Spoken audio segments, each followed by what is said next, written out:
Good afternoon. Welcome along to Unbelievable with me, Justin Brierley. Yes, once again, the show that aims to get you thinking every Saturday afternoon as I bring on another Christian and atheist for a debate. We're going to be having a clash of the titans, really, today on Unbelievable, and I'll be introducing them both in just a moment's time. Don't forget, though, that if you want to find out more about the programme, if you want to listen to past shows, get resources and all that kind of thing, and indeed find out more about my guests today, do go to the Unbelievable webpage. That's premier.org.uk/unbelievable. Later on in the programme, we'll be hearing some of your feedback and, of course, more details about the Spring Harvest event that I'm involved in April, when I'll be leading some seminars on apologetics. And today is one of our shows that are tied into the Spring Harvest themes that are going to be happening during April. So let me introduce today's show, who I've got in and what we're talking about. You're unbelievable. Well, today's topic is why I am not an atheist. David Robertson joins me on the programme. He's a familiar face, or voice at least, to many listeners. He's the minister of St Peter's Free Church in Dundee, director of the Solas Centre for Public Christianity.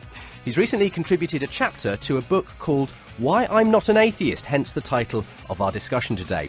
In it, a variety of people explain the reason for their faith. You can find out more about David and his ministry at solas-cpc.org. My other guest on the programme today is Matt Dillahunty, someone I've wanted to have on the show a very long time. He's the host of an online TV show and podcast, The Atheist Experience, based out in Austin, Texas. He regularly debates Christians there and, of course, on public stages too. He's a leading voice in the online skeptical community. Find out more about him and the various things he does at atheist-community.org. As I mentioned, this is the first of 3 programmes tying into this April's Spring Harvest theme, which is, funnily enough, unbelievable. It's based, though, around the Apostles' Creed, which of course begins, I believe in God the Father. Well, today, David will explain why he does believe in God and finds atheism incoherent. And Matt's going to be responding. And then next week, there's 2 bites of the cherry for these guys this time round. Matt's going to get the chance to explain why he's not a Christian, and David will respond. So it's great to have you both with me, gentlemen. Thank you very much for coming on the programme today. It's a privilege to be here. Thank you very much for having me. First of all, let's say hello to you, Matt, as someone who hasn't been on the programme before. But as I mentioned, your name has come up numerous times over the last several years. I think we must share a number of listeners on our respective podcasts. You've been hosting the Atheist Experience for several years, but take us back yourself, because I think you did grow up in a religious environment. Is that correct? Absolutely, and in fact, my parents and most of my relatives, they remain Christians. I was raised in primarily a Southern Baptist environment. I walked down the aisle at church, I think, during a revival when I was about 5, and accepted Jesus into my heart, and then went through my teen years very, very active, literally in church 5 or 6 days a week. Most of my friends were there. And, to be honest, I'm not trying to claim that I was super Christian. There was, obviously social aspects to it as well. But I believed, and I was serious. And like many of my friends, I thought that God wanted me to be a minister. I ended up in the Navy instead, and then in the tech industry. And at some point, I found myself without a job and with plenty of time and money. And I said, okay, God, if you want me to actually be a minister, then I'll do it. And I spent a couple of years in prayer and study and talking with people, and came out the other side very different. And different enough that you eventually decided that there was no God. Well, it's not so much that atheism is the decision that there is no God. It's I'm not convinced that there is a God. People often portray agnosticism as some middle ground, and I think that that's actually false. I mean, there is no middle ground between believing and not believing. Okay, well, we're going to get into the issues today. Just briefly, though, would you like to spell out what the Atheist Experience is, which many people will know you for? Absolutely. It's a public access television program, so it's on cable TV here out of Austin, Texas, but we also stream it live over the internet. And we take live calls. It airs Sunday currently from 4:30 to 5:30 Central. And it's a chance for us originally, it was just to interact with the atheist community and reach out to theists of all stripes so that people wouldn't maintain the same perceptions, or in some cases maintain the same misconceptions about who atheists are. It's a good chance to have discussions and debate. It's not always pleasant. People take, it's very difficult to attack someone's beliefs, no matter how sincerely you're trying to attack the belief and not the person, and have them not take it personally, because this is foundational to who they are. And I am a fallible human being like all of us, and have probably done some below the belt topics or conversations at time. Sure. But by and large, it's something that, the show's been on for more than 15 years. I've been hosting it for 8 or so, and we take live calls. Pretty much anybody who calls, who actually get through. And so there's a handful of people that we had to ban because they were, just trolling or doing prank calls. Sure. But it's a great venue to actually have some conversations, and we've had some conversations that it took up an entire show. I mean, Ray Comfort and Matt Slick and other apologists have come on, so it's not just random callers. Okay. Well, we're going to be talking on today's show. You're going to be talking to an apologist, a Christian speaker. He's a minister. Great to have you with us, though, Matt. Thank you for being with us on the programme today. So my other guest today on the programme is David Robertson, as I mentioned, minister of St. Peter's Free Church in Dundee, a regular contributor to this programme as well. David, thank you for joining me today. I'm delighted to be here. It's nice to be back down in London, and nice to connect with Matt as well. Yes. You've obviously seen Matt in action online, I assume. Yes, I have. I've seen the good stuff and the bad stuff, so I have every sympathy with him. I mean, I know that many people sort of see you as always up for a bit of a debate, David. So I don't know whether you at all see yourself as sort of the anti-Matt, opposite number. Yes, there's the Christ and the Antichrist, and the Matt and the anti-Matt. Yeah, maybe. Maybe you could start your own show, the Christian Experience or something. Who knows? But what we are going to be just mentioning at this point is you've contributed a chapter to a new book. Do you want to tell us about this? Why I'm Not an Atheist? Sure. Do you want me as well? I'll maybe introduce that and then maybe line things out for Matt and Matt. Sure, then Matt, you can choose whatever particular angle you want to go on with any of them, because there's obviously a massive amount of stuff. Sure. The Why I'm Not an Atheist book comes, of course, out of Bertrand Russell's Why I'm Not a Christian, which was a fascinating collection of essays, which is probably one of the 10, 20 most influential books in the Western world of the 20th century. And I reread it, and a friend of mine, Alec MacDonald, who's a minister in Edinburgh, he had written a little leaflet about why he wasn't an atheist. And so a group of us got together. We asked different people from different backgrounds, can you write us basically an essay on why you're not an atheist? And we liked them so much that we put it into a book, and it's been doing really well, actually. And it's quite a variety of people, isn't it? People from various different professions, walks of life. Journalists, psychiatrists, ministers, obviously clergy people, scientists. Really is quite fascinating. I mean, I love the opening line of Donald Bruce. He says, "I'm a scientist, I think like a scientist, that's why I'm not an atheist." Right, okay. So that gets things going. Well, all right. What do you say in your chapter then? Because in a sense, I think you wouldn't say you've ever been an atheist at any point in the past. No, I tried. I mean, it's interesting because I've actually... A couple of weeks ago, I was in a Southern Baptist church, and it was an interesting experience for me. So Matt and I are coming from very different cultures. And not least, I mean, Matt's basically a failed Christian, and I'm a failed atheist, because I grew up in a secular, largely atheistic culture, which is what Britain is today, where in your education system, your media system, your science and so on, it's presupposed that the default position will be atheism or agnosticism. I grew up in a Christian home, but very, very early rejected that, largely because of the culture and school and questions I had. And I desperately wanted to be an atheist, because for me, being an atheist was just so cool. And, you die, that's it. You don't have to worry about anything. And it just, I tried hard, but I just couldn't do it. I tried really, really hard. I became a communist when I was 14. I supported the Vietnamese against the Americans. Sorry, Matt. But I just couldn't do it. I failed. I mean, to me, atheism in this country is a little bit like a rite of passage for teenagers. You get over it. you go through it, and then you kind of wake up and come to see that, it's just not going to work. Well, I know Matt's going to be eager to respond already, but in terms of the content of the chapter itself, what are you kind of saying then as far as your reasons for why I'm not an atheist? I give a little background to Bertrand Russell's thing, because actually if you read Richard Dawkins, it's just Bertrand Russell. In fact, any of the new atheists, there's nothing new, it's all Russell. And so what I did was I went through Russell's thing and I just responded to each one. So, I would say the main reasons would be, for me, I state that I'm not an atheist because art requires an artist. In other words, creation requires a creator. I'm not an atheist because of Auschwitz. That was what I studied at university, history, and particularly the Weimar Germany. And the question of evil doesn't make sense in an atheist worldview. I'm not an atheist because I'm a skeptic.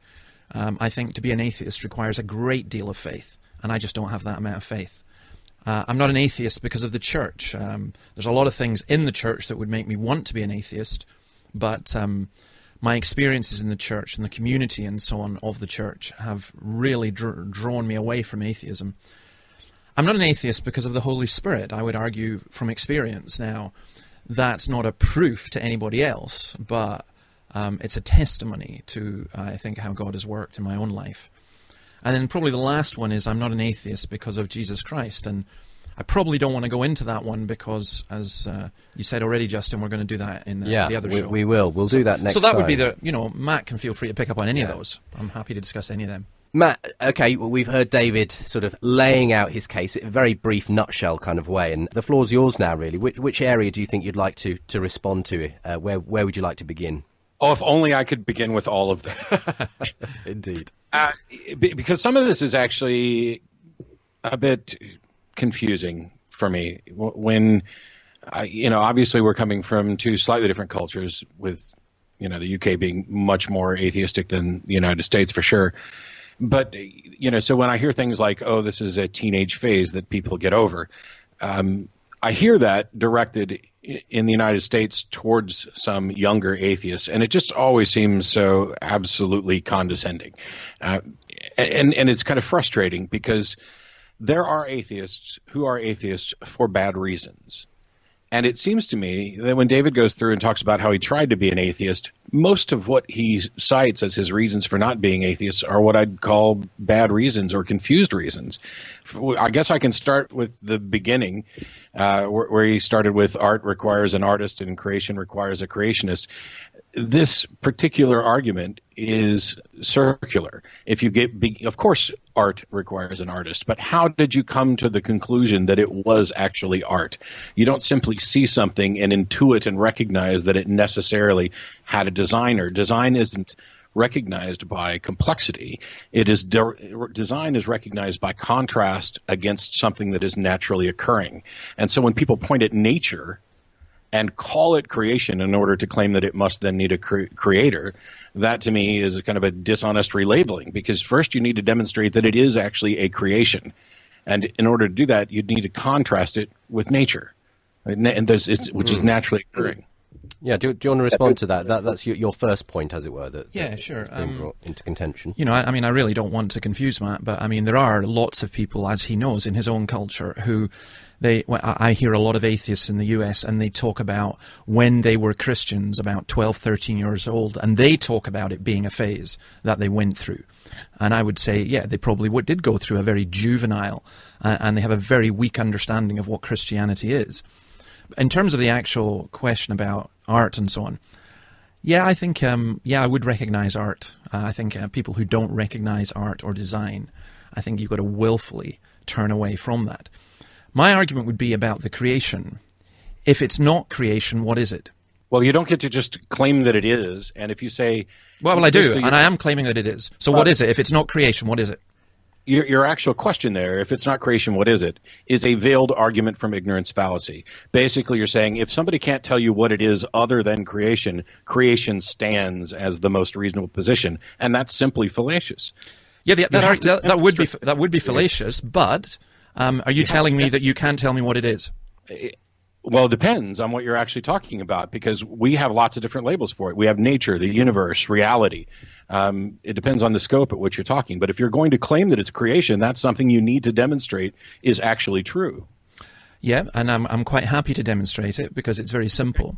Okay. When we talk about creation, and by the way, I mean, I found it interesting that maybe it was a slip of the tongue. Rather than creation requiring a creator, you said creation requires a creationist. Because I think that means something slightly different. And I think it's probably accurate. Yeah. Yes, I know, but that to me indicates the prejudice and that you're coming from.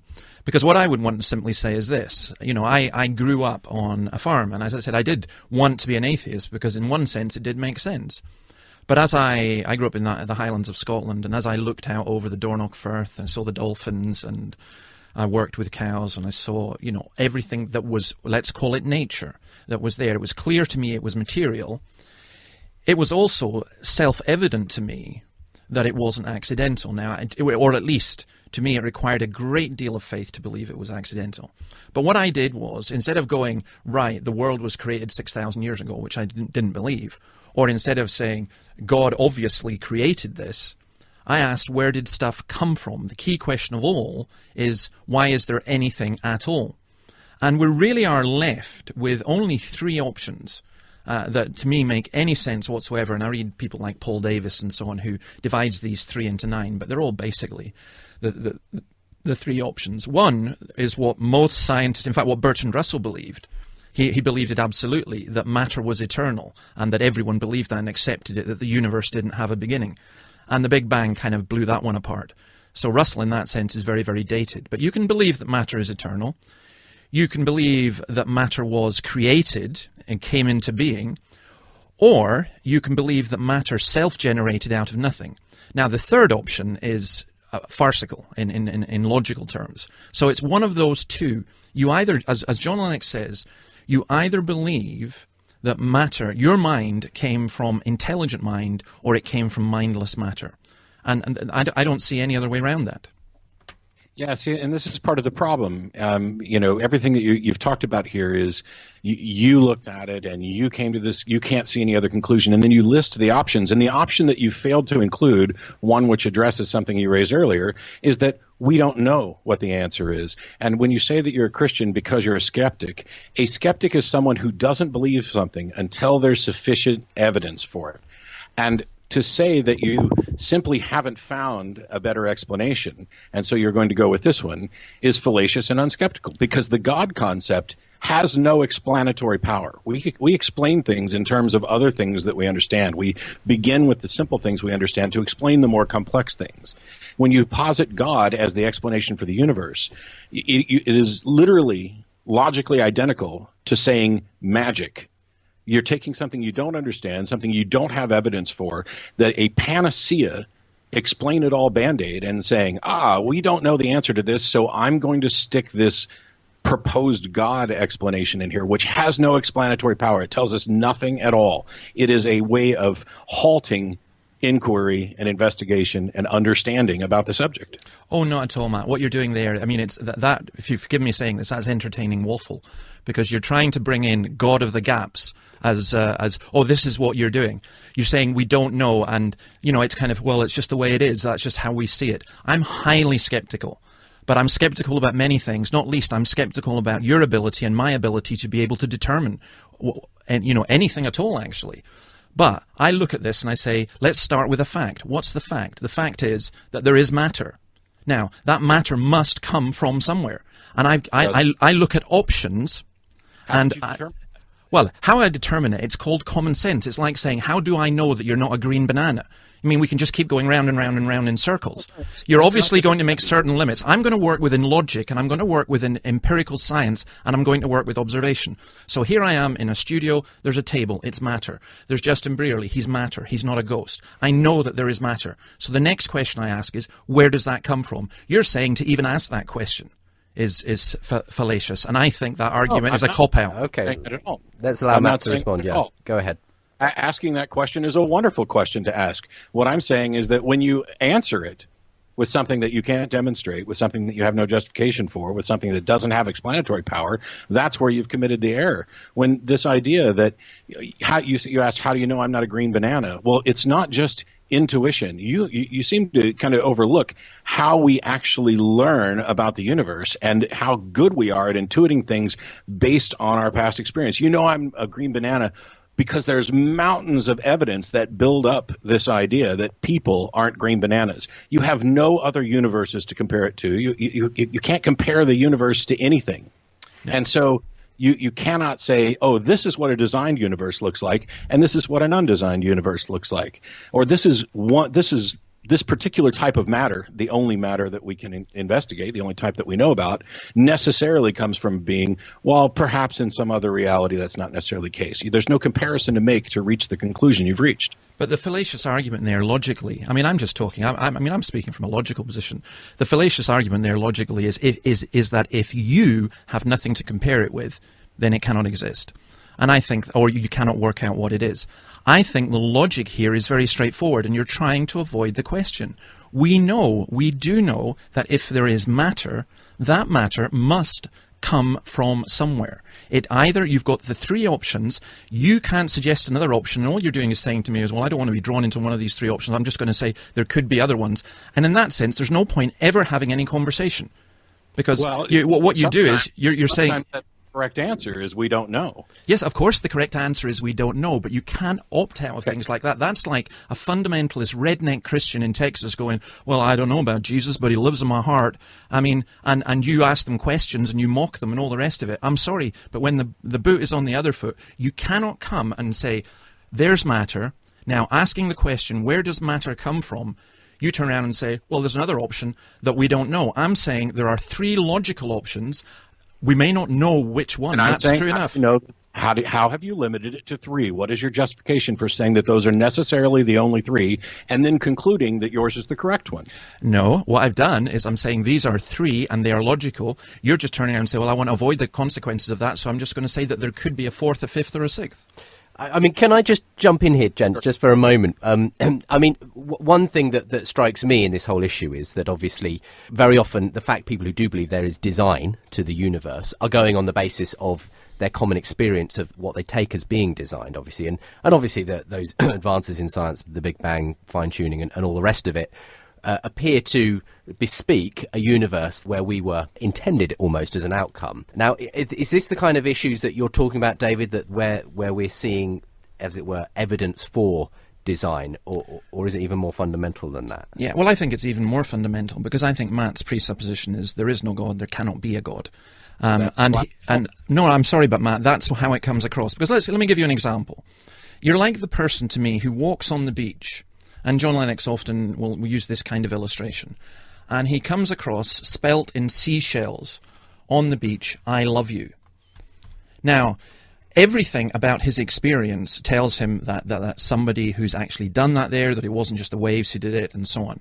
And that there's some aspect of design, there's some intention of communication, and so on. Now, he can look at different ways. How could that have been? Could it have been your million monkeys with your million typewriters or your million seashells or whatever doing it? Could it have been an individual who came and did it? Could it be someone who's trying to tell him something? Was it there from a previous lovers' meeting or whatever?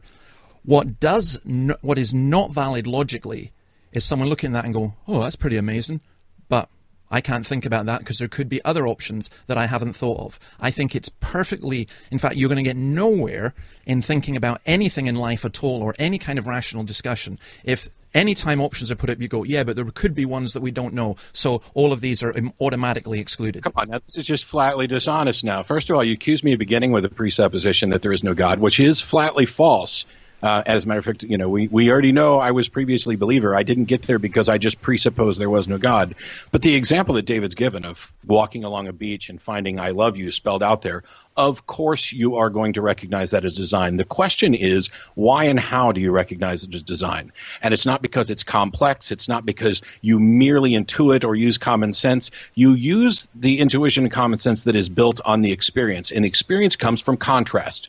All of the available evidence points to I love you being spelled out in seashells as consistent with design that we recognize. We see people do this. We know we do this. We have no evidence to support the idea that this is going to happen without this. However, that said, there are plenty of examples of people seeing messages in things that clearly weren't designed. Now, when you look at this and you conclude there's a designer, you're making a decision about what's most rational, and you are necessarily doing that by taking your experience and contrasting what is naturally occurring with what you know to be intelligently designed. And while you can do that with what appears to be letters spelled out on the beach, you cannot do that with the universe because you have nothing to compare it to.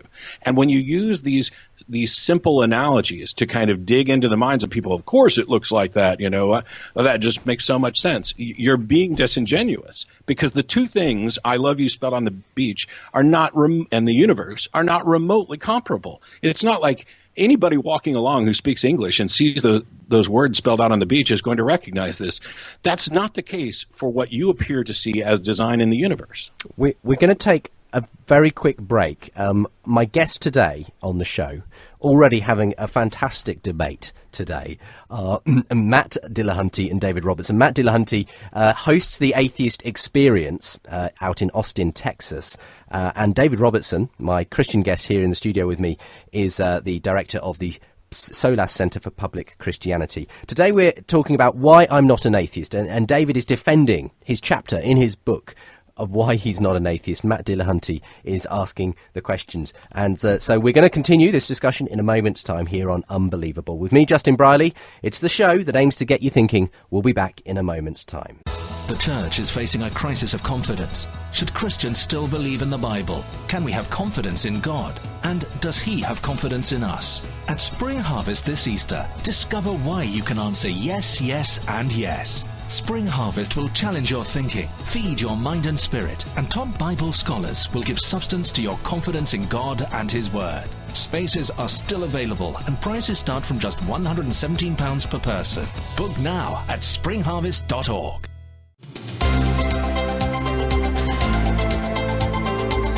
You're listening to Unbelievable on Premier Christian Radio.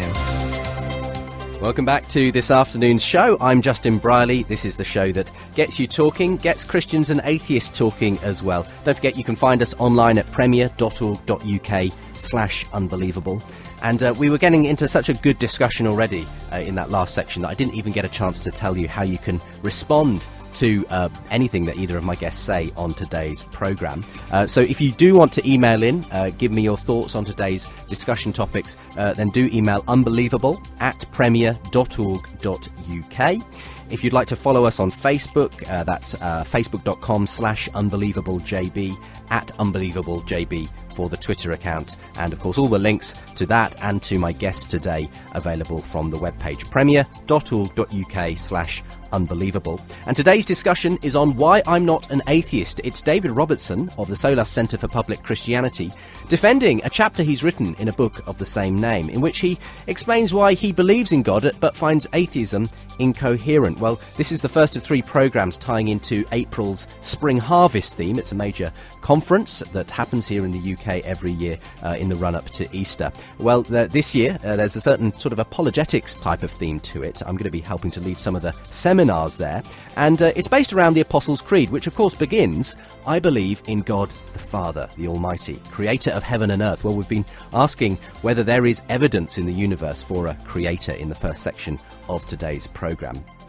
Matt Dillahunty of the Atheist Experience is our sceptical guest on the programme today, and we're going to allow David and Matt to continue this conversation now as we ask, beyond just this issue of the Creator God and so on, what else we might want to respond to.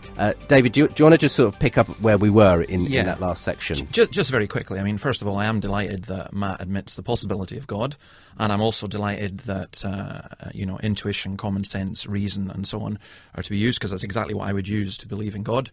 And I'm a little confused about his not being able to determine whether something is real or true unless you've got something to compare it to. For 2 reasons. I don't think we've got anything to compare the Big Bang to. There's lots of things I suspect we have got nothing to compare to.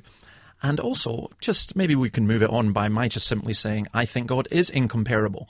And I think to reduce God to our own comparisons or experiences is obviously, well, for me, I actually think that's a little bit arrogant and possibly delusional. I'm not saying particularly for Matt, but just for all of us as human beings. So, yeah, I would go with God as being incomparable, and that's another reason for me actually to believe in him. Matt, I do want us to move on from sort of the debate we've been having thus far about whether God, there's any evidence for God as creator and so on, to talking about other aspects that David started out there talking about. Do you want to pick up any of his other reasons for why he's not an atheist? I would, and I'll apologize for this, and you can feel free to chop it for time, but I did not admit the possibility of God. I don't know how I could possibly determine whether or not God's possible. And I also didn't say that you can't tell whether or not anything is real or true if you have nothing to compare it to. I was talking within a very specific scope about determining the cause of something. But the other points that David had raised, one of them was he said that he's a Christian, or he's not an atheist, sorry, to get the phrasing wrong. He's not an atheist because of Auschwitz. And this baffles me because I don't know what Auschwitz has to do with atheism at all. So feel free to expound on that. Yeah, sure. Well, because if you are an atheist in the sense of, let's say, Richard Dawkins, a naturalist, materialist, you will do as Dawkins says, there's no such thing as good and evil in the universe. The universe has all the properties that we'd expect if there was no such thing as good and evil. I was fascinated by, and I studied the Holocaust, Nazi Germany, why the most advanced, culturally scientific, cultural nation in the world could end up doing the Holocaust. And I've been to Auschwitz. I don't think I would go again. I just found it just absolutely horrendous. And the problem there for me, initially, I started off saying, well, there can't be a God because he wouldn't allow all this bad stuff to happen. But then I got really stuck because I looked and thought, well, how do I know it's bad? How can I say it's bad if we're just chemicals who happen to have evolved over a long period of time, and morality is just a social construct and so on? If there is, as Dawkins says, no good and evil, then how could I say that Auschwitz is evil? That's just my brainwashing, the way I've culturally been brought up. And I realized, no, it's not. And so the whole question of evil does not make sense without, in my view, a biblical worldview.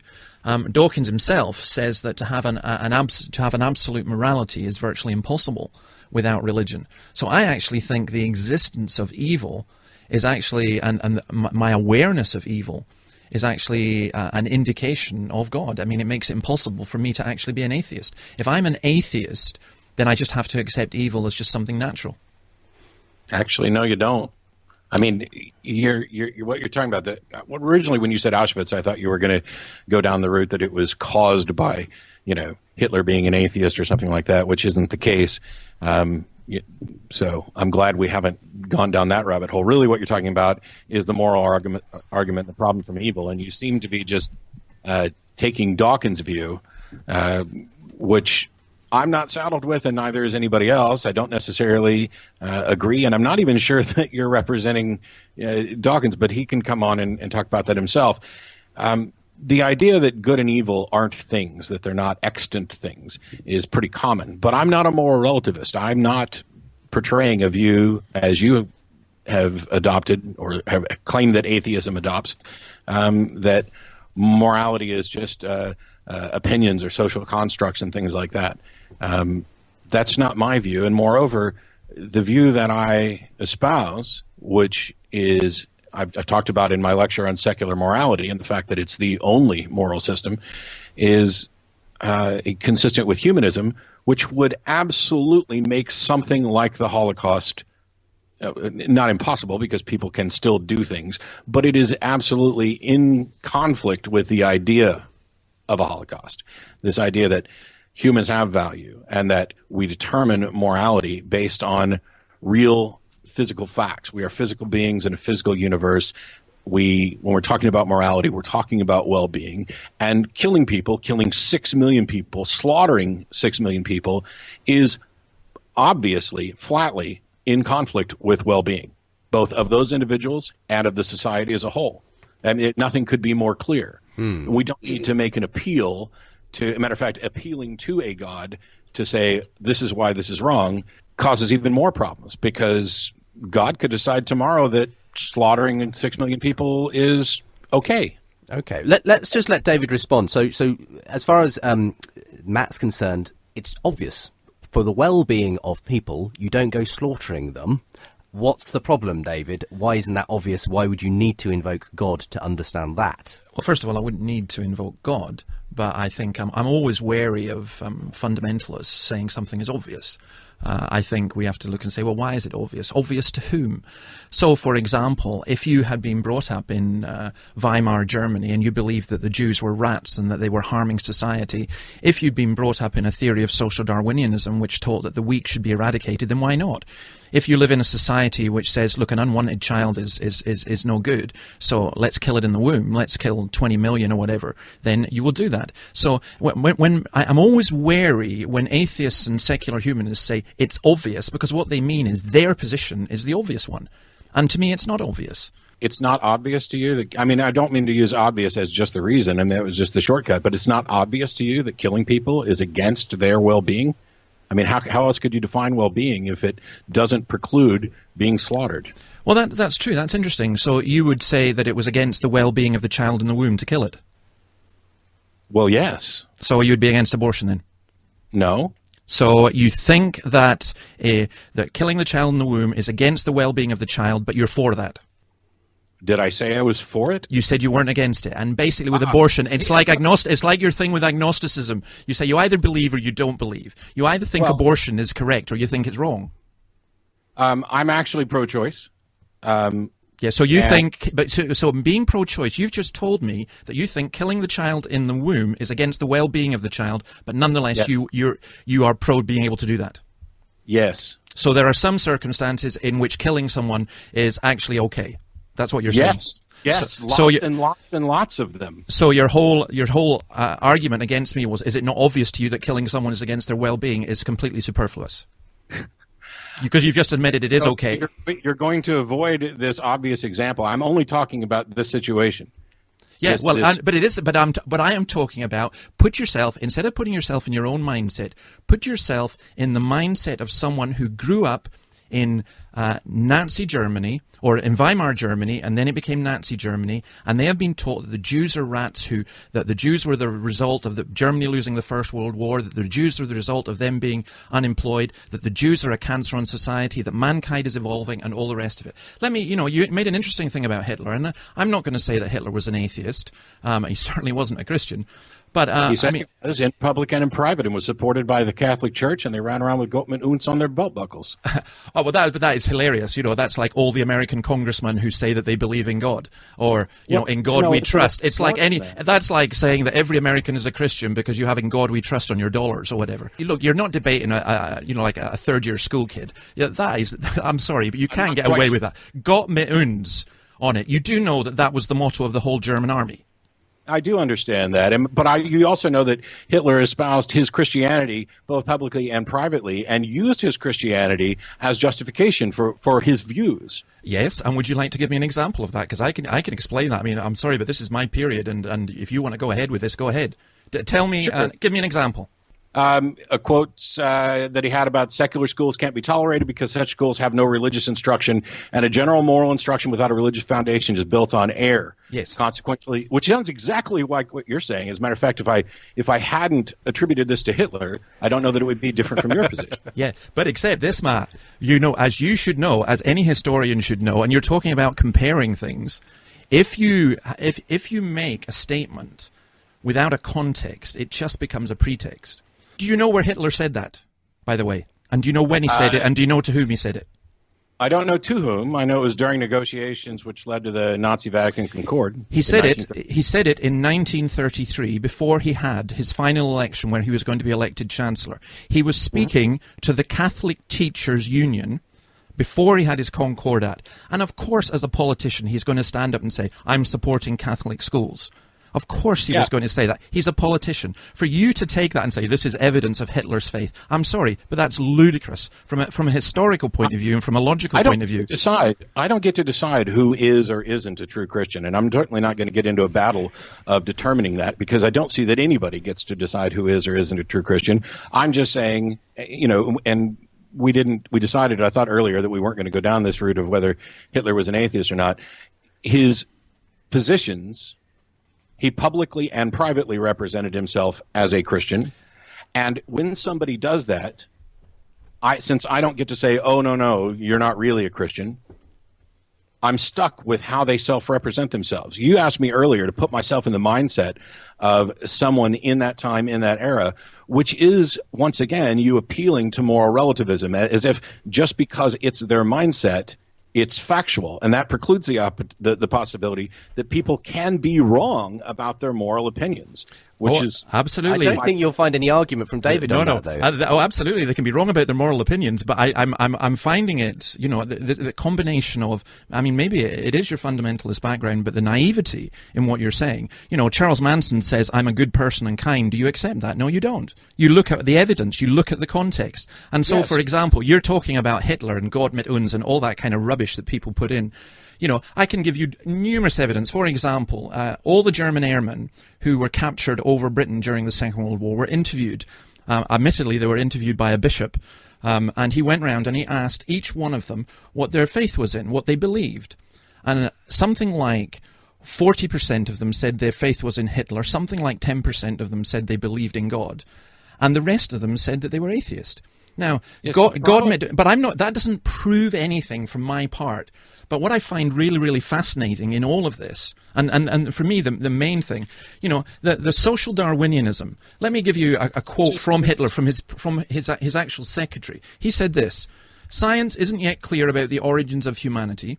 We are probably the highest stage of development of some mammal which developed from reptiles and moved on to human beings, perhaps by way of the apes. We are a part of creation and children of nature, and the same laws apply to us as to all living creatures. And in nature, the law of the struggle for survival has reigned from the first. Everything incapable of life, everything weak is eliminated. Only mankind, and above all the church, have made it their aim to keep alive the weak, those unfit to live, and people of an inferior kind." Now, I would argue, when I look at the different philosophies and the different worldviews, an atheistic worldview either ends up completely illogical or complete hubris or complete madness, where the Christian worldview, for me at least, makes sense of morality and evil. Do you actually accept there's such a thing as evil? As a thing? No. Good as and a evil concept, even. Good and evil are labels that we apply to situations, to consequences, in comparing them to particular values. Now, let me back up a second, because when you say Charles Manson says he's a good person and it's absurd to just take him at his word, that's because we have a definition and an understanding of good, and we can evaluate his actions in comparison to good. If somebody tells me they're a Christian, we don't have a good understanding of what is or isn't a Christian, or what acts a Christian could or couldn't do. And the fact of the matter is, there are plenty of people, if there's anybody who's a true Christian, maybe there are two true Christians who have never done anything wrong, but being a Christian doesn't preclude somebody from doing anything wrong, including murder. And in some cases, the beliefs in the Christian religion can encourage that. After all, we're talking about a religion that condones slavery, that is led by a God-fueled charge across the Middle East to slaughter everybody except for the chosen people. Thou shalt not suffer a witch to live. These are pronouncements that are coming directly from the Bible. And while I can't say that somebody is or isn't a true Christian, I can say whether or not there's something in the Bible that might direct them to do something that we would identify as evil, clearly evil. Yeah, Matt. You basically you handed me a rope to hang you every time you speak, because you keep saying comparison. And what comparisons are we making?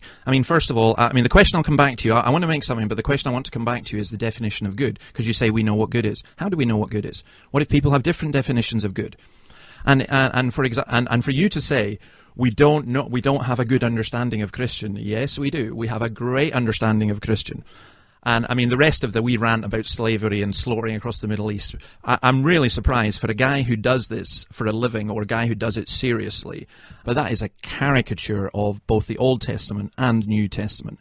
But I absolutely know what a Christian is. I'm glad you do, and so does everybody else who makes assertions about who is and isn't a true Christian. Yeah, but we're back to your original philosophy that no one can actually say anything or mean anything. We're just left with this relativistic world where whatever you say is true because you've got nothing to compare it to, or whatever anyone else says.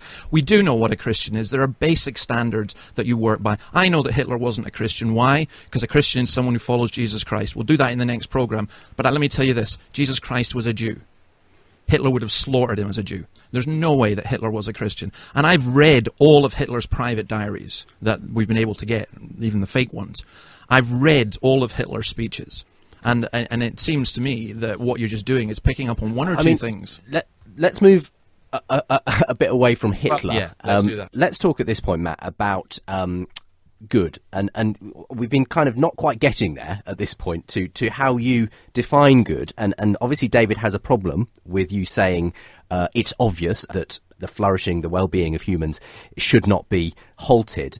And he said, well, actually, there were people in Nazi Germany and so on who didn't see good in the same way that you see it. So what makes you right and them wrong? And I guess the point David's making here is that, well, if there is some ultimate standard of right and you really believe you are right, then it's something that actually comes from another source that is objective in that sense. So do you want to take this on? Well, when it's, an hour-long talk on the superiority of secular morality, in my position, very similar to Sam Harris's that he defines in The Moral Landscape. Good, like anything else, is something that you consider in context with any particular situation. It's not like there's some definition of good that applies everywhere in every context in every situation.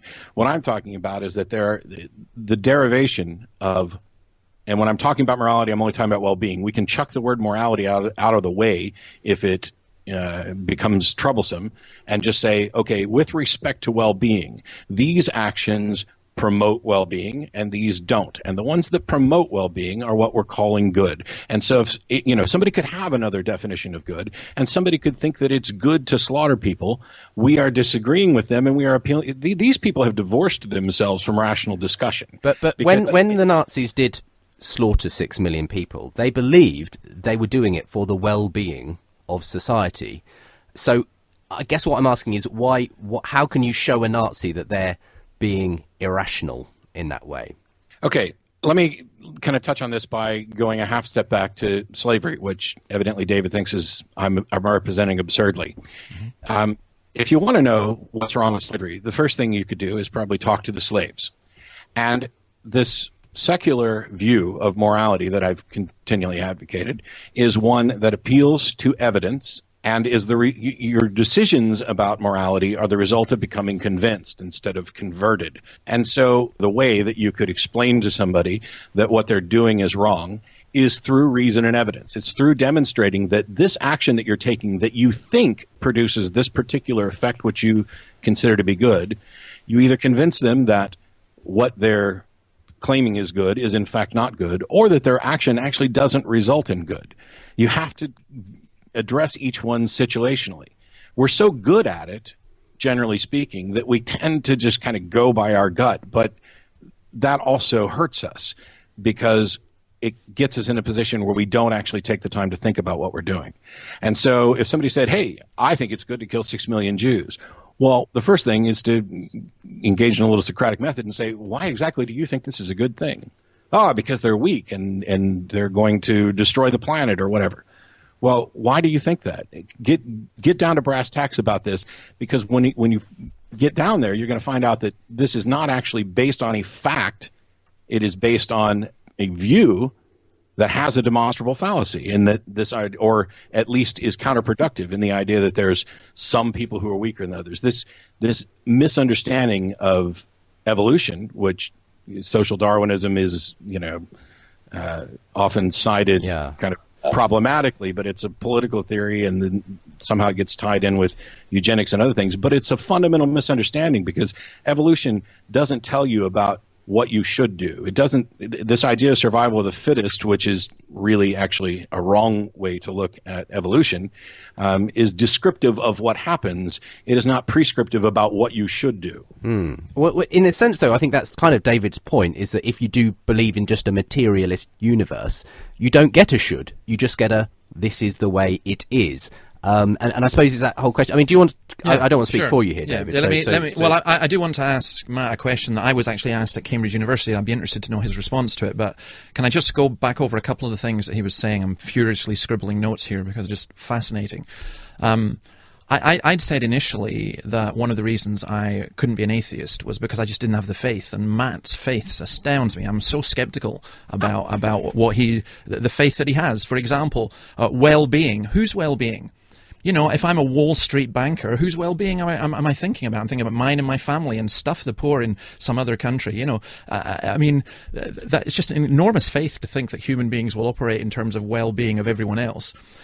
And also this incredible faith in sitting down with people and persuading them, you know, that's a really bad idea, Charles Manson, to go out and slaughter a few people. This just doesn't work too well. Again, this approach, for me, just has an extraordinarily faith. And how do you convince people if you don't have an absolute right and wrong? But anyway, here's the question that I would want to ask. And it's a question I was asked by the president of the Atheist and Agnostic Society, wonderful title, in Cambridge University. And it was in a debate. And he said, and he quoted Bertrand Russell, actually. After the Second World War, on the BBC, Russell said this: Dachau, the concentration camp, Dachau is wrong, is not a fact. Gravity rather, is a fact. But Dachau is wrong, is not a fact. I think it's wrong, but I can't prove it. Would you agree with that statement? I don't know. Well, take a stab. Where are you on that one? Wow. Okay. I didn't know that saying I don't know and actually pausing to think is thinking not allowed. I mean, no, thinking's allowed, but okay. saying I don't know I mean, it's a fairly straightforward question. It's like when you on your program you ask people questions. If they go to you, I don't know, you usually mock them. Well, what seems to not be allowed is anything other than an actual answer. It may be the case that the answer should be we don't know or we don't know yet. This appeal that this claim that you have that I have just enormous amounts of faith is laughable, because you actually said that I have enormous amount of faith that humans will operate on the basis of well-being. And no, I'm not saying that I have faith that they actually will. You have faith that they can. I have confidence that they can because I have evidence that they can. Faith is the excuse people give for believing something when they don't have evidence. My positions are based on evidence and reason and reality. I don't have to give faith as an excuse. Now, Bertrand Russell's statement about Dachau is wrong is not a fact. I'd have to know a little bit more about the context in which he was saying that to know whether or not I agree. I think I tend to agree. In the context that I think he meant it, but I may actually disagree with what he was saying, because I am of the opinion that because there are physical truths. Now, see, the trouble word here is wrong, and that's what I'm talking about with regard to Russell's context. Dachau is in conflict with the idea of well-being of both those individuals and society. Is a fact that is put forth by the idea that we are physical beings under the influence of physical laws, and so what hurts us is merely a physical fact about the universe. There's nothing, as a matter of fact, appealing to anything else would be in violation of methodological naturalism. Okay, I'll come back to that. I mean, the questions and answers thing, I do think questions deserve an answer. I mean, I think it's fair enough for us to say, yeah, I'm thinking about it and I don't know, so I accept that. What I don't accept is when people take the English language and mangle it. And I don't care that you're an American, you don't have the right to do that. Faith is not faith without evidence. Yeah, the Christian position on faith, the biblical position on faith, it's Richard Dawkins and the others who've just basically invented this idea of faith, that faith is in spite of or contrary to the evidence. Faith is based upon reason and evidence. You act upon it. All of us, everything that we do is a combination of faith based on reason, or faith based upon reason. And so from a Christian perspective, if you're going to argue against a Christian perspective, my faith is based on reason and evidence. I'm going to have to just interrupt you there, David, and we will let Matt respond in the next section. We're just having to close out this section of the programme, and we'll continue as we get a final sort of 10 minutes to wrap up today's debate. We're talking about why I'm not an atheist. That's the contention that David Robertson, my Christian guest on the programme today, is defending. Matt Dillahunty is well known online as a leading voice in the sceptical community. He's the host of the Atheist Experience in Texas. We're going to continue this fascinating discussion between them both. It's a spirited one today on Unbelievable. Do come back in a moment's time. Welcome back. It's time for the final part of Unbelievable with me, Justin Brierley, and we'll be returning to the real ding-dong between atheist Matt Dillahunty and Christian David Robertson in a moment's time. They'll be with me again next week too, so if you can come back at 2:30, do so. Also online, of course, at premier.org.uk/unbelievable. Next time, Matt will be explaining why he is not a Christian, and David will be responding. It's all to do with the fact David has a new book out called Magnificent Obsession, Why Jesus is Great, and of course it ties into the second part of the Apostles' Creed, I believe in Jesus Christ, God's only Son, and that's part of the theme that we're exploring as we link these programmes to Spring Harvest's upcoming theme, which will be involved with apologetics and thinking through your faith and being confident about Christ and the Bible and so on.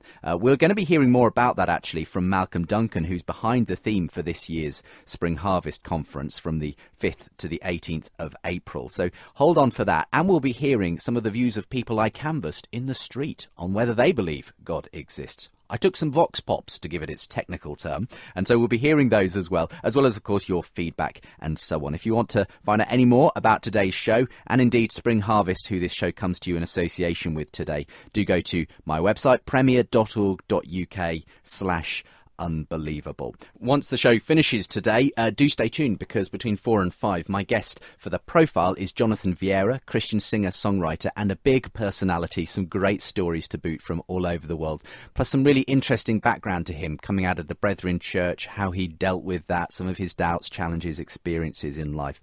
Do stay tuned for that between 4 and 5 if you possibly can. Right now, time to get into the final part of today's discussion.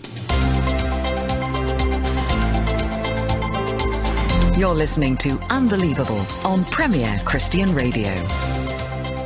So just to conclude today's discussion on why I'm not an atheist, David Robertson and Matt Dillahunty, my guests.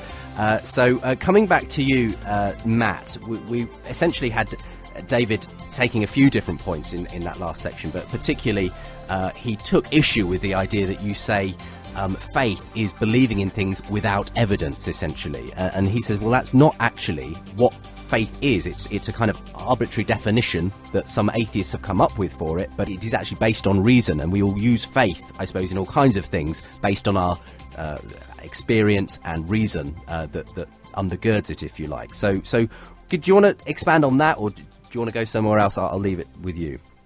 Sure, I'll tackle this, because first of all, as an American, I acknowledge that I butcher the English language, at least from David's. No, that was a low shot from David. Actually, I would argue that despite David's contention, I actually do have the right to do this, both as an American with free speech and as a human being with a free mind. But this claim, the Bible flatly says faith is the evidence, not faith is based on evidence. So I'm not portraying some, absolutely absurd notion of faith. The word faith actually has many different usages in different contexts, or I have a faith, or I have faith that, or I have faith in. But this idea of faith based on reason is one that, while people can espouse it all day, is one I find patently absurd. Because that puts faith in the position of I believe based on reason. Well, then just say I believe. If you say I have faith because of reason, if you have reasons, I don't see why you would insert the word faith. But I don't want to necessarily play with language. Because let me give you a different word, because I was interested to hear you say earlier, Matt, when David said, well, do you have faith in people's ability to recognise the well-being of others? You said, I've got confidence in that. Now, sure. I don't know, is that kind of a word you would use equally for faith, David? Confidence? I don't know if that's a sort of another place marker that you could... The verse that Matt just quoted, and again, I keep saying, a text without a context is always a pretext. And the verse that he quoted is actually this. It's Hebrews 11:1. Now faith is confidence in what we hope for and assurance about what we do not see. And then it says, by faith we understand. And it also goes on to say, by faith that we see. And the reality is that everyone, including atheists, operate by faith. Well, it depends. I mean, if that's his definition, if he's just equating faith and confidence, then we don't have a conflict. But that's not necessarily how even most believers, or at least most believers in the United States, or those that I've interacted with or had called the show, that's not how they use faith. They're not just simply saying confidence. Of course, we can believe to varying degrees, varying levels of confidence.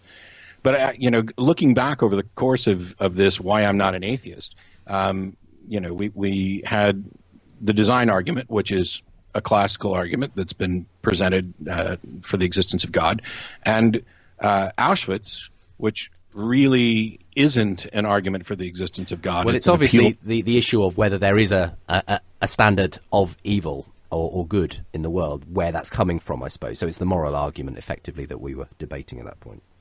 Yeah, it is a version of the moral argument, which is really just kind of an appeal to consequences. David kept referring to these ideas about moral relativism, which I happened to reject, although other atheists are moral relativists and accept it.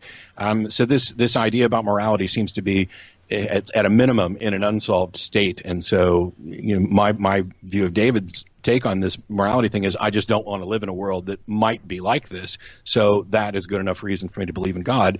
And for me, that's simply not the case. The same is true for, the appeal to good experiences in the church has nothing to do with whether or not the claims of the church are true. Now, the one thing that he did say, which we didn't address, is he believes because of the Holy Spirit. Well, that's awesome. Good for him.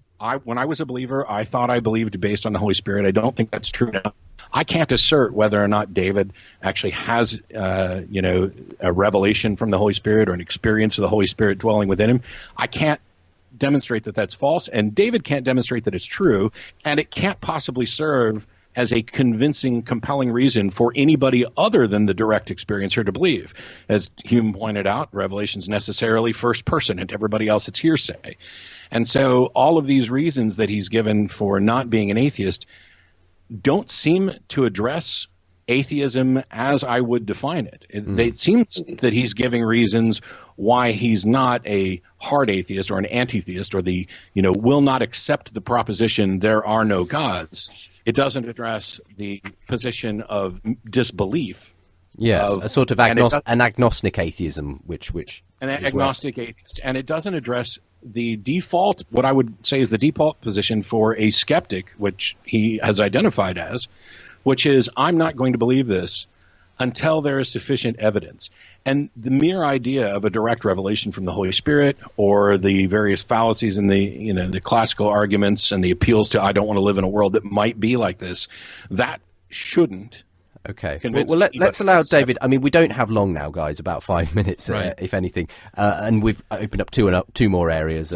Your issues with the Church and the Holy Spirit. A brief response, David, and then we'll start to wrap it up. Okay. I mean, for me, I actually think that Matt is right when he said earlier about you either believe or you don't, and I believe based on the evidence, and I think he has an atheistic faith based upon I think extremely limited evidence. He's based upon his experience and everything else as well, and his own ability, he thinks, to compare with everything. I'm intrigued. I mean, one thing I'm absolutely delighted, Matt, that you believe in moral absolutes. I just want to know where you get them, where they come from. That's really easy. When I talk about moral absolutes and my rejection of moral relativism, I'm still talking about situational morality.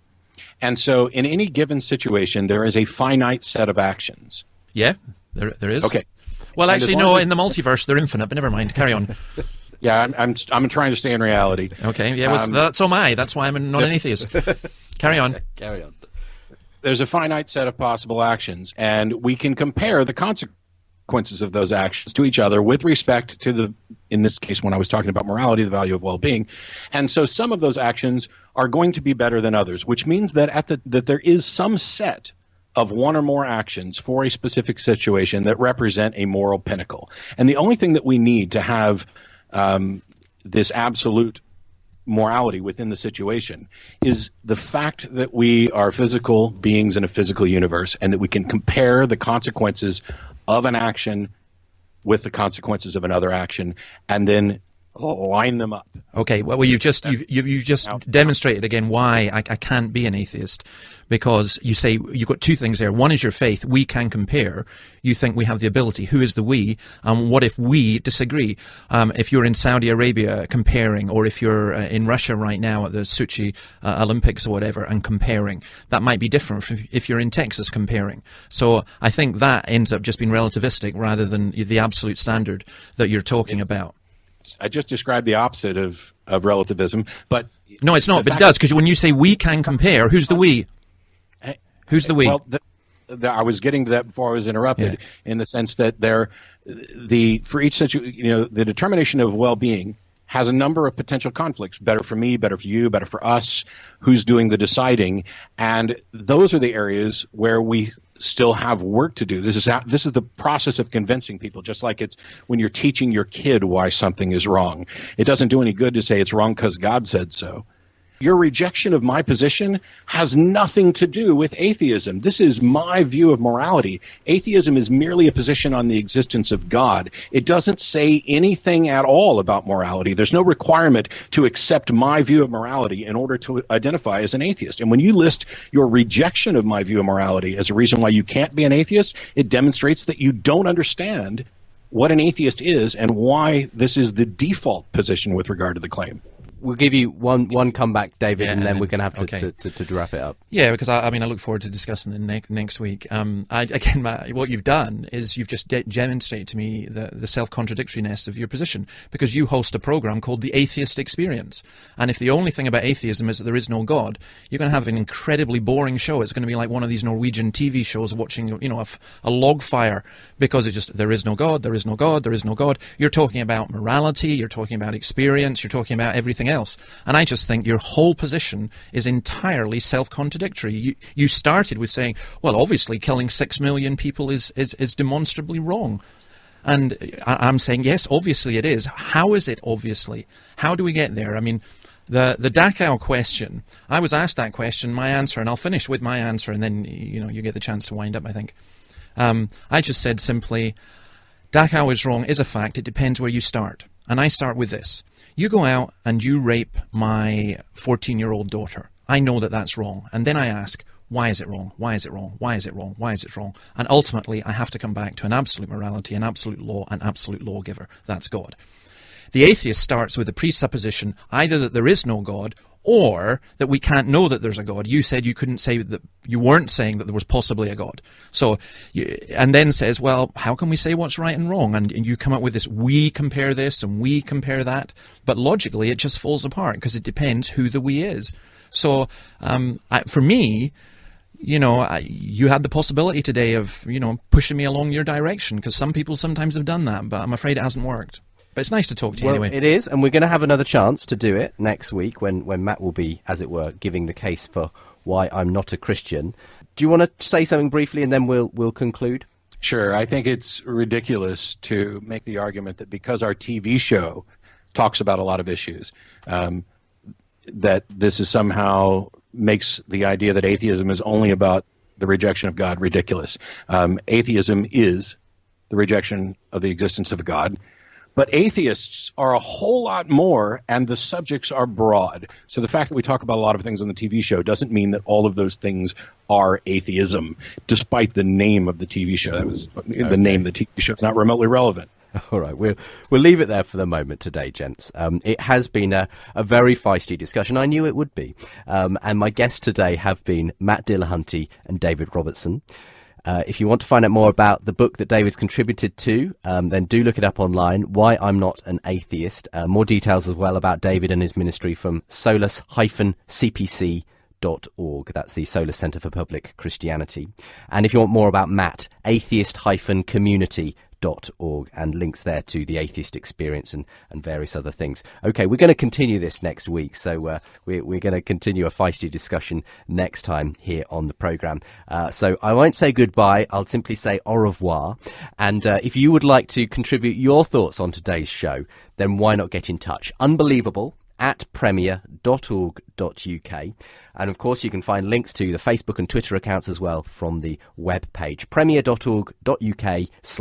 Unbelievable. And I look forward to engaging on all those mediums as we get some of your feedback to this programme. We're going to hear some of your feedback to last week's as well in a moment's time. So do stick around here on Unbelievable, and do come back again next week for more from David and Matt.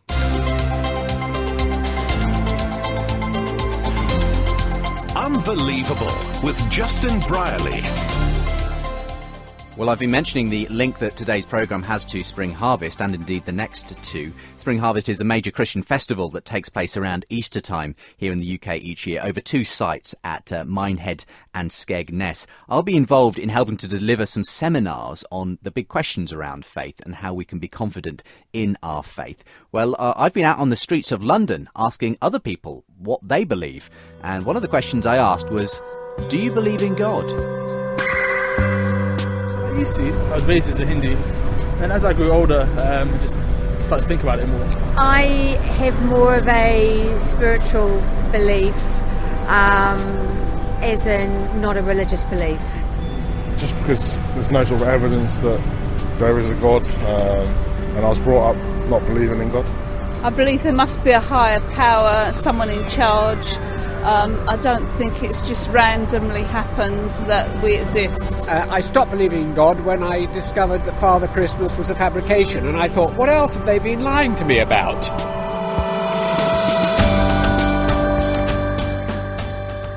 Well, I wonder how you would respond to that question of, do you believe God exists? You may believe it, but would you be able to give a reason for the hope that's in you, as 1 Peter 3:15 puts it? Well, that's certainly what the aim of Spring Harvest this year is about. It's about helping us be confident in our faith. Some fantastic seminars, engagements, speaking events and so on, all going on within the context of the 5th to the 18th of April when Spring Harvest happens. I'm going to be there along with my colleague Tom Price of the Oxford Centre for Christian Apologetics, delivering some seminars on Is Christianity Unbelievable? Asking those questions and giving some advice on, is God a delusion?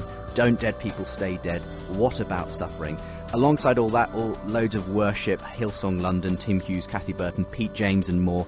Bible teachers as well, including Paula Gooder, Simon Ponsonby, Steve Brady, and Malcolm Duncan, who is heading up the theme for this year as well. Malcolm, welcome along to the show. Thank you for coming on.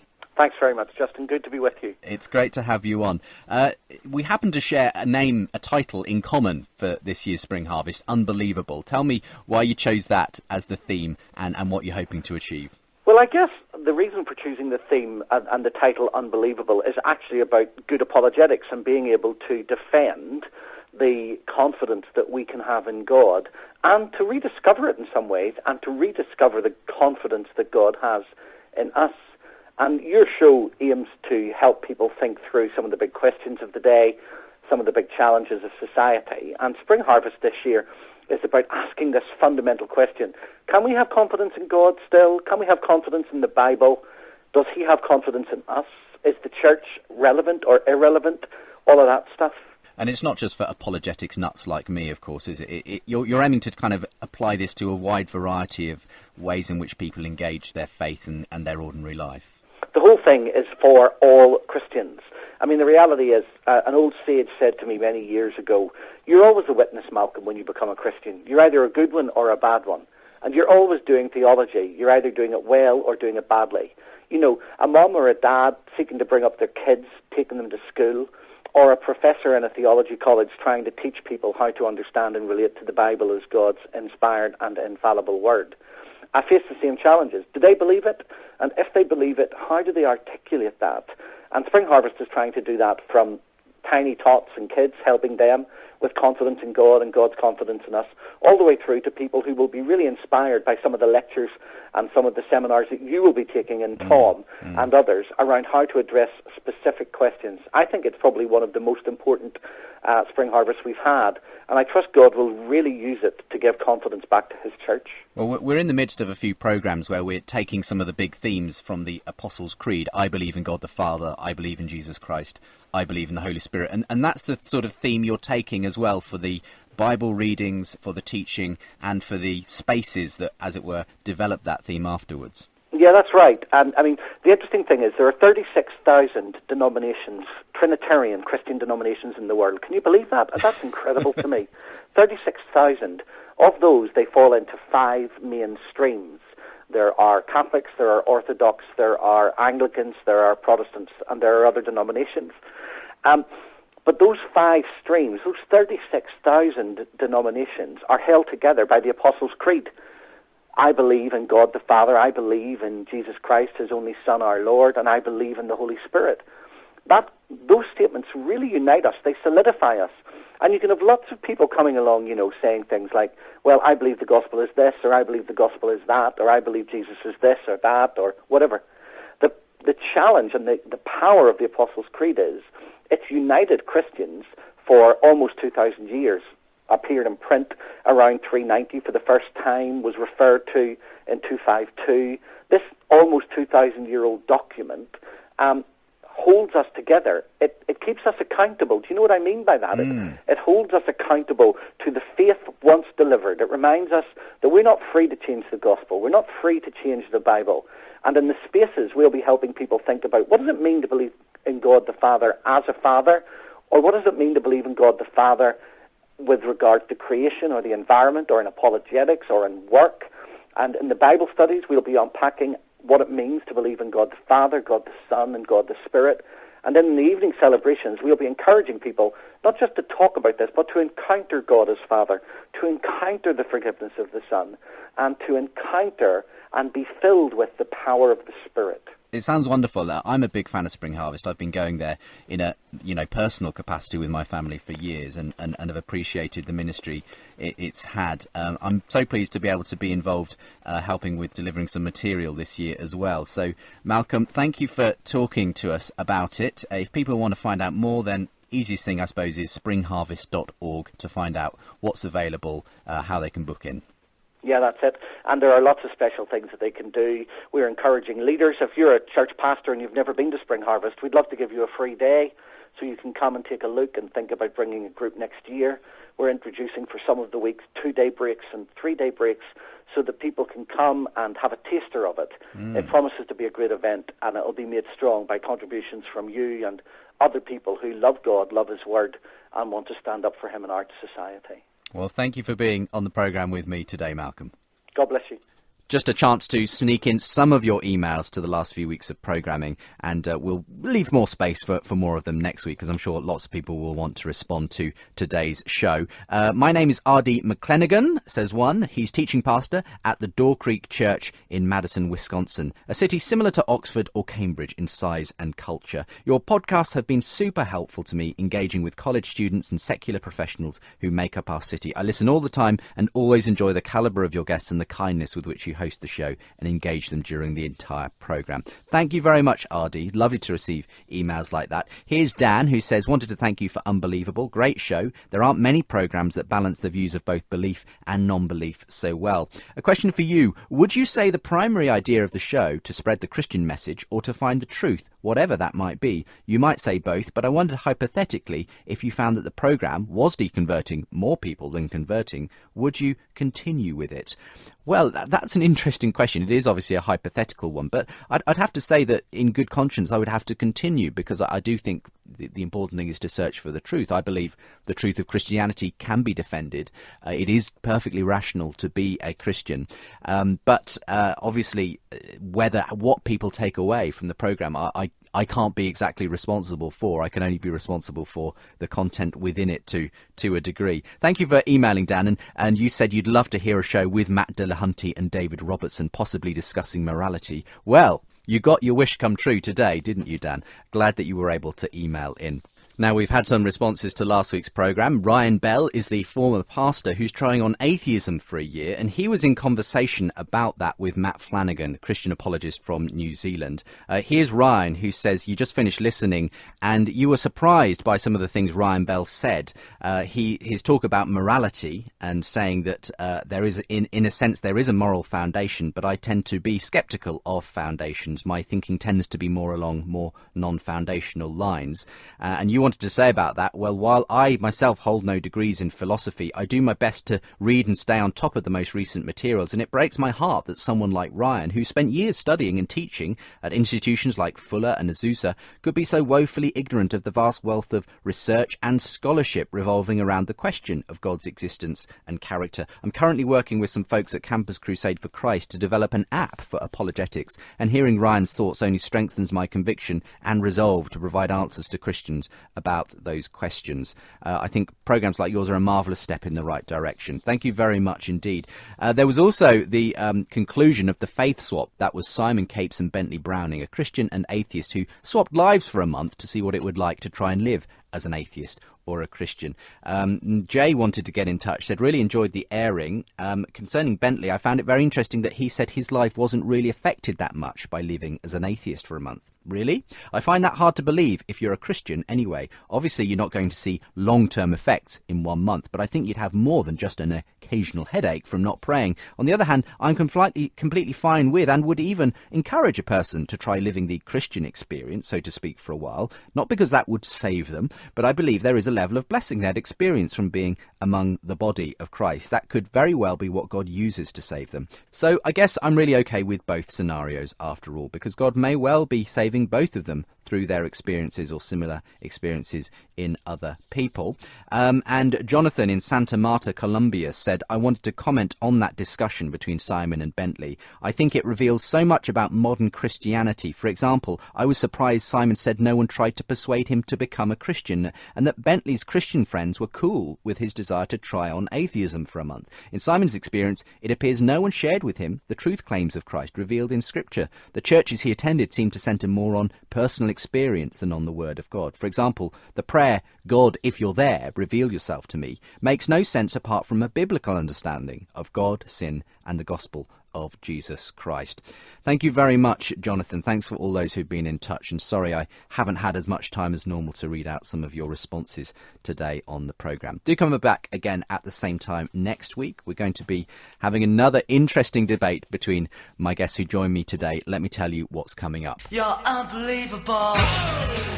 Why I'm not a Christian. That's what we're going to be debating as Matt Dillahunty this time takes the lead and David Robertson responds. It'll be another one you won't want to miss. So come back again, same time next week. In the meantime, thank you for joining me on today's show. And do stick around for the profile interview coming up in a moment's time. My guest, Jonathan Vieira.